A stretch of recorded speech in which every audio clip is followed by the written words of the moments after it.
From community news to movies to boxing, this is the show that not only entertains, but also informs and empowers and, of course, inspires. When we talk about empowering and inspiring people, this Kababayan does just that, and probably even more. Kababayan designer Cecilia Aragon is joining us on Kababayan today. Lumaki sa San Francisco, but is now slowly making a name for herself in no less than Hollywood. Let's talk about your career, Cecilia. So at what age did you feel like you wanted to be in the arts, designing clothes? I've always wanted to be in the arts, like growing up, but then designing clothes, it was something that my mom actually made me get into. Oh. I always wanted to just sculpt, be a sculptor, and draw. So you've always been an artist? Always been an artist. Okay, but that's weird. Your mom pushed you to get into fashion. Yeah. This is the first in the almost 8 years of Kababayan today. I always talk to Kababayans and they say, oh, you know, my mom pushed me to be a nurse, to be an accountant, right? Right?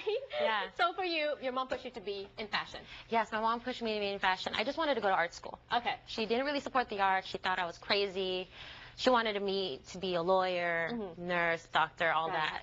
And I was like, I just want to go to art school. I don't care. Right. Just pick any major as long as it's art. And she was like, well, fashion. And I was like, I hate fashion. I hate all those stuck-up people and wah, wah, wah. Then she was like, but Cecilia, everyone likes your style. Right. And the interviewer at the art school heard, and they were like, you'd be a great designer because if you follow fashion, you should be a merchandiser.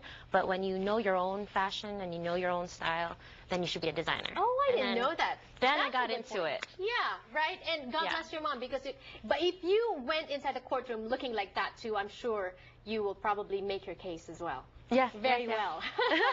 Okay, now why men's fashion? And this is also a first. We interview even male designers here, and they have their women's line. You're a female with your men's fashion line.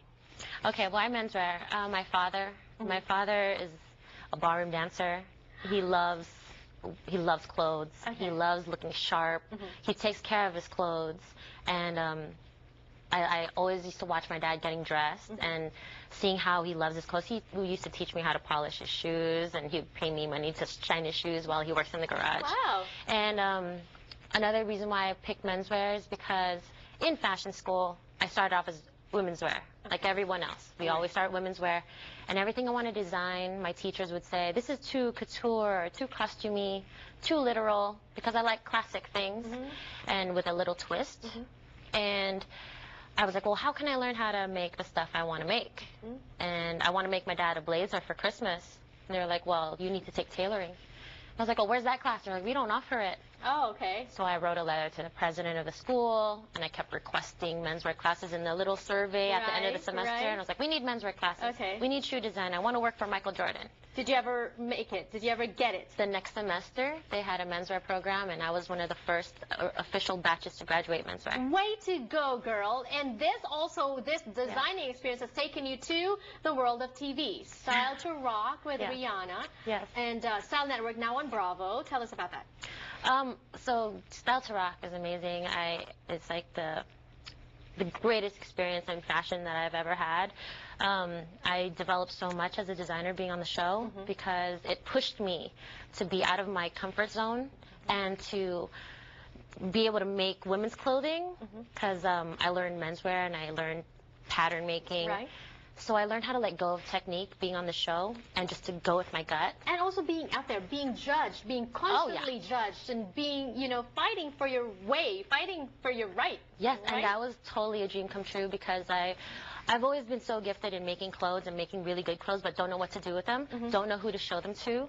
And being on the show is like, all I wanted was just for real industry people, celebrities as well, to see my stuff. To see your stuff, and to tell me how they really feel about it so I can know what to keep going on and what to slow down on. And now all your Kababayans can see your stuff. Bravo. It airs there, Style to Rock. And you also have a collaboration with another Kababayan designer. Yes. Very quickly, because I'm also interviewing him tomorrow on the show. Awesome. Yes, Andre Soriano, andresoriano.com. He was my fellow Filipino on the show, and we were competing against each other, but also we loved each other so much.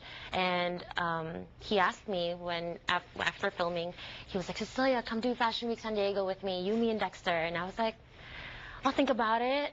And he talked to my mom and flew me over here. I love that. And that's we did it. new. Filipino Kababayan Bayanihan.